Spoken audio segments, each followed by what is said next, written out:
शहर के बाहर एक पुराना जुड़ा हुआ मनोरंजन पार्क था। वहाँ कभी बच्चों की हंसी गूंजती थी, झूले घूमते थे, रंग-बिरंगे गुब्बारे उड़ते थे, लेकिन अब वहाँ सिर्फ सन्नाटा रहता था।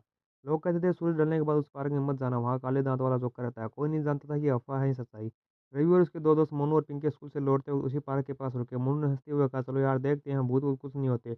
पिंकी डर रही थी, लेकिन रवि ने कहा बस 5 मिनट फिर वापस। जैसे ही वे पार्क के टूटे गेट के अंदर घुसे, हवा ठंडी हो गई, झूले अपने आप सरसर करने लगे। और तभी हंसी तभी हंसी की आवाज़ आई, ही। वह बच्चों की हंसी नहीं थी, वह बहुत धीमी, टूटी और दर्द से भरी थी। अंधेरे में एक आरती आकृति उभरी, रंगीन जोकर की ड्रेस, फटा हुआ चेहरा, और जब उसने मुस्कुराया उसके दांत पूरी तरह काले थे, जैसे सड़े हुए कोयले। उसकी आंखें हंस रही थी, लेकिन चेहरे से डर टपक रहा था। खेलोगे मेरे साथ, जोकर की आवाज़ गूंजी। पिंकी चीख पड़ी।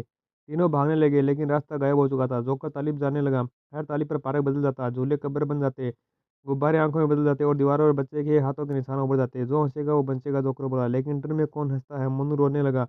और तभी जोकर ने अपना मुंह खोला, उसके दांत बढ़ते गए, और एक झटके में मोनू अंधेरे में खिंच गया। उसकी चीख आज भी पार्क में गूंजती है। रवि और पिंकी के टूटे शीशे वाले कमरे में छिप गए। वहां दीवार पर लिखा था, मैं बच्चों को हंसाता था, लेकिन जब मैं रोया किसी ने नहीं सुना। रवि समझ गया, सालों पहले ये जोकर इसी पार्क में काम करता था, बच्चों को खुश करता था, लेकिन एक रात आग लग गई।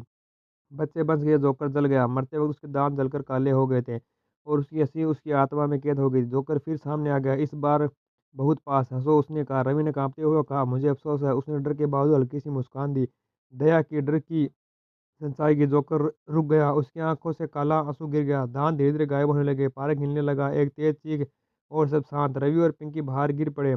पार्क अब खंडर था, पूरी तरह शांत। लेकिन जाते हुए रवि ने पीछे देखा, टूटे गेट पर एक पोस्टर था, उस पर एक नया चेहरा, काले दांत वाला जोकर मुस्कुरा रहा था, और नीचे लिखा था, खेल अभी खत्म नहीं हुआ है। ऐसी और कहानी सुनने के लिए हमारी वीडियो को लाइक करें और चैनल को सब्सक्राइब करें।